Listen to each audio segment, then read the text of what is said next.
Olá, crianças, boa noite, a paz do Senhor. Vamos lá para mais uma aula da escola dominical, né?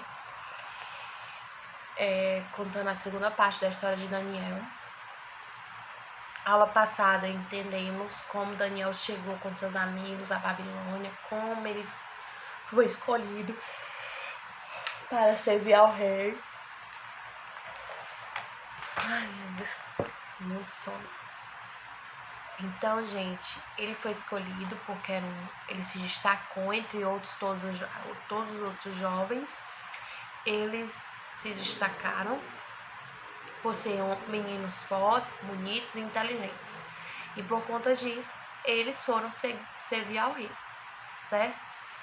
E, gente, a gente viu também que eles não se contaminaram com as comidas do rei, pois eles sabiam que tudo aquilo ali era consagrado aos deuses. Então, por esse motivo, eles não quiseram se contaminar. Da mesma maneira, nós não podemos nos contaminar com as coisas do mundo, porque as coisas do mundo só nos afastam de Deus, certo? Então, por esse motivo, não devemos nos contaminar. E vamos entrar na outra parte. E, gente, certo dia,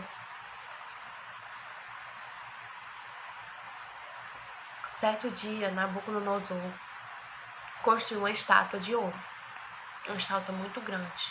Essa estátua tinha 30 metros de altura e 3 metros de largura, e toda revestida de ouro, certo? Então você imagina aí a grandeza que não era essa estátua.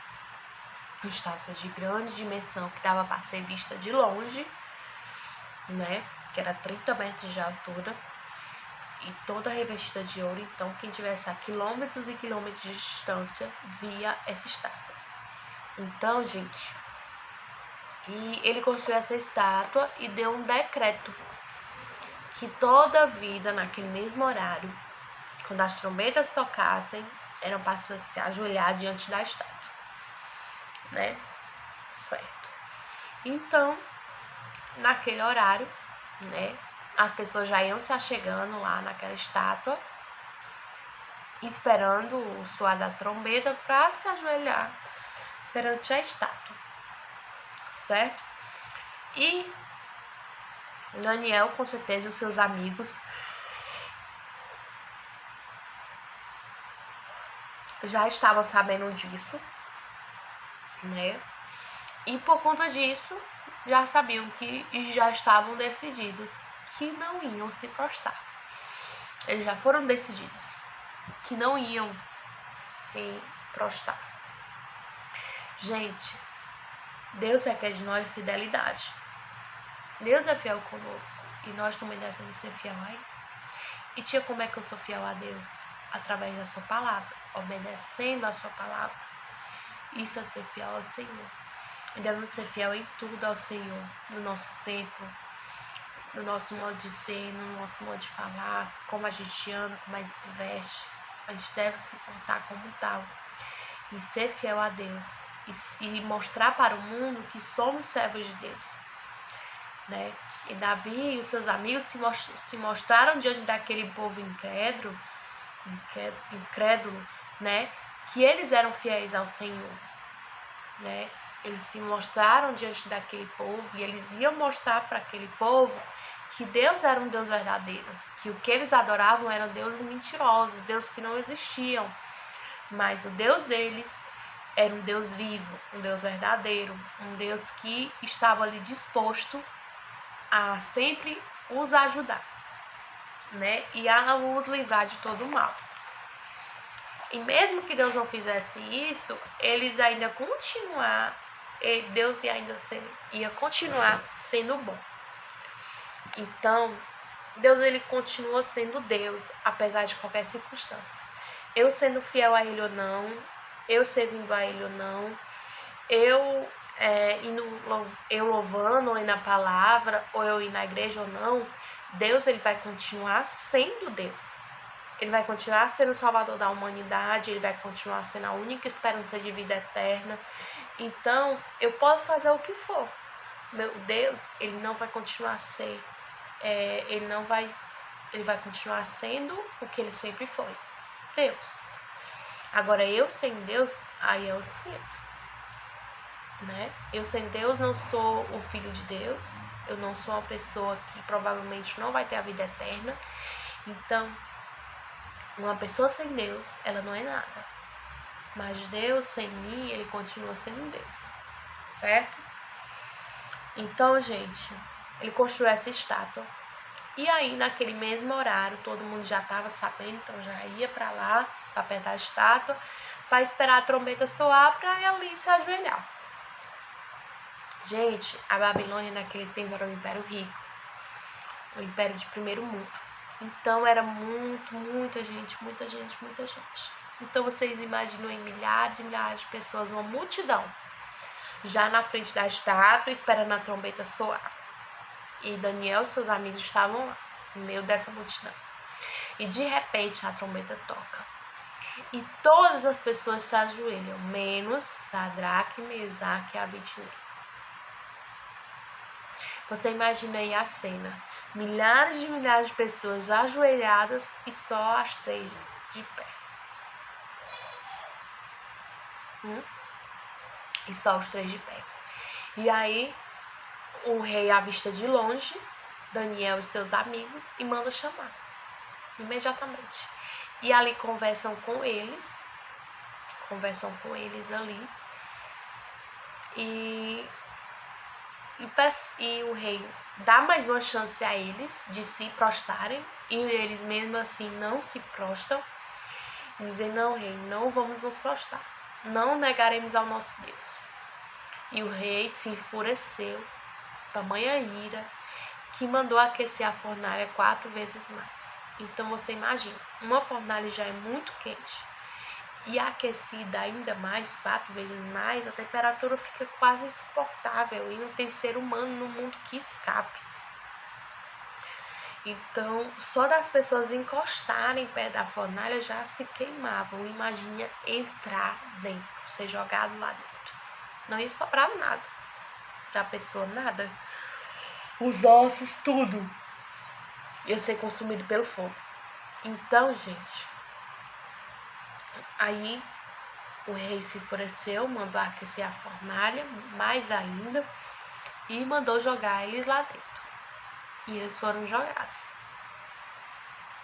E quando o rei começa a olhar, pensando que o fogo de repente ia consumir todos os 3, mas não. Ele começa a ver 4 homens andando dentro da fornalha. E ele começa a se questionar, chama o seu servo e diz assim, quantos homens tu jogou lá dentro? Não foram 3? E ele disse, foi 3. Mas eu estou vendo 4. E um deles é semelhante ao filho dos deuses. E aí, quando todos começam a olhar, começam a perceber que realmente tem 4 pessoas lá dentro. Não 3, 4. E eles ainda andam pela fornalha. Andam, gente, como se estivessem no meio da rua. Entendeu? Então, o rei começa a olhar espantados para aquilo e chama, né, Sadraque, Mesaque e Abednego para fora. E quando os 3 saem totalmente ilesos, sem nenhuma queimadura. Vocês conseguem imaginar isso? Você entrar numa fornalha e sair sem nenhuma queimadura, sem nenhum ferimento, sem nada. E, gente, o Deus de Daniel é o mesmo meu Deus, é o mesmo seu Deus. Ele não mudou, ele continua sendo o mesmo. E ele continua a nos proteger, a nos guardar. Mas nós precisamos ser fiéis, né? Daniel e seus amigos desfrutaram do livramento de Deus porque foram fiéis a ele. E nós precisamos ser fiéis a Deus. Acima de tudo, o mundo pode estar se curvando diante do pecado, diante da prostituição, diante da mentira, diante do engano, diante das festas do mundo, pode estar se prostrando diante das drogas, diante das festas, das bebedeiras, mas eu não. Eu vou continuar em pé, servindo ao meu Deus. Não vou me prostrar às obras do diabo. Porque tudo que acontece no mundo, gente, É obra do diabo.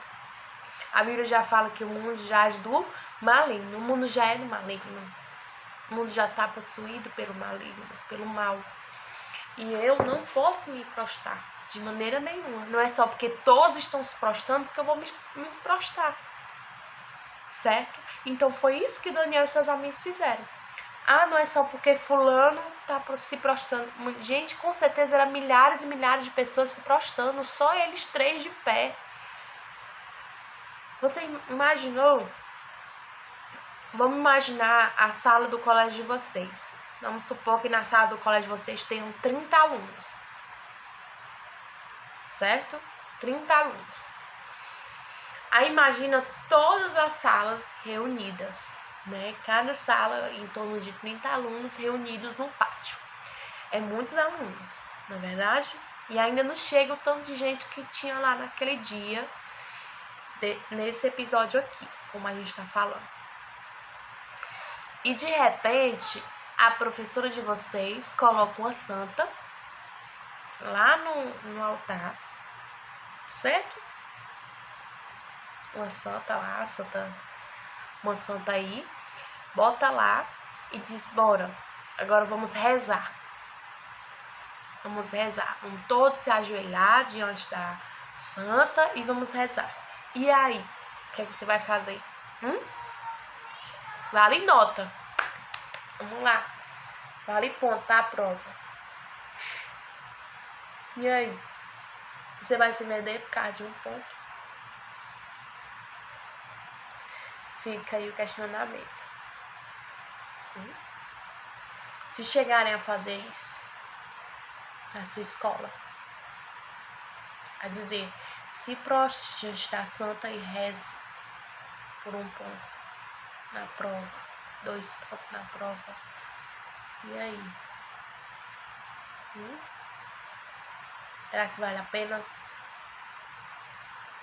É o mesmo jeito, gente.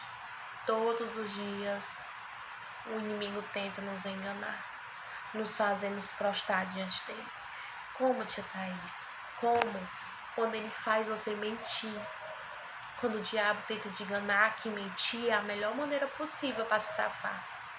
Quando o pecado, quando o inimigo tenta falar para você que desobedecer a mãe é legal. E quando você faz isso, quando você mente, quando você desobedece sua mãe, seu pai, mente, engana sua mãe, seu pai, você está se prostrando diante das coisas do pecado. Diante do pecado, diante de Satanás. E é isso que ele quer. Que você se prostre ao pecado. Que você faça a sua vontade. A vontade do pecado, a vontade da carne. E quando você faz isso, você está se prostrando diante de quê? Diante do inimigo. Diante daquilo que ele quer. Quando o inimigo vem à nossa mente querendo que a gente faça algo de errado, é a mesma coisa que ele está dizendo, se prostra diante de mim. Ser fiel a mim. Então, quando eu pego e minto, e engano, e faço o que é aquilo de errado diante de Deus, eu estou me prostrando diante do inimigo, diante do pecado. E isso não pode. Jamais. Nós, como crentes, não podemos fazer isso jamais. Certo? Então, crianças, os amigos de Daniel e Daniel fizeram isso. Não vou me prostrar. Não vou me prostrar diante das obras do diabo. Não vou fazer aquilo que o diabo quer. Eu vou fazer aquilo que Deus quer para minha vida. E eu vou ser fiel a Ele. Independente das consequências. Eu vou ser fiel a Deus. E assim Deus livraram ele no mal. Certo? E o outro tópico, gente, que a gente tem aqui é sobre o outro sonho do rei. Nabucodonosor teve outro sonho. Certo? Nabucodonosor teve outro sonho. E esse sonho, ele sonhou com uma árvore muito grande, muito bonita, cheia de galhos, onde os pássaros pousavam em cima. Uma árvore muito bonita, de raízes profundas e fortes. Mas ele viu que escutou um anjo descer do céu e gritar assim, cortem a árvore. pelo tronco. Joguem seus galhos fora, mas deixem a raiz presa com ferros, né? É isso que, se eu não me engano, está escrito. E deixem as raízes presas com ferro, né? E tirem todos os galhos dela e joguem fora. Foi isso que e deixem as raízes presas durante 7 tempos, né? E aí, na próxima lição, a gente vai entender qual é a interpretação desse sonho, certo? É só na próxima lição onde eu vou explicar para vocês quando Daniel explica a Nabucodonosor sobre o sonho, né? E Daniel, gente, ele só diz aquilo que o Senhor diz, né? Então ele foi consultar o Senhor, foi saber da resposta do Senhor, para dizer ao rei exatamente o que Deus estava querendo dizer através daquele sonho, certo? Então, gente, essa é a lição de hoje. Peço a vocês que façam as atividades, orem, leiam a Bíblia, gente, busquem ao Senhor.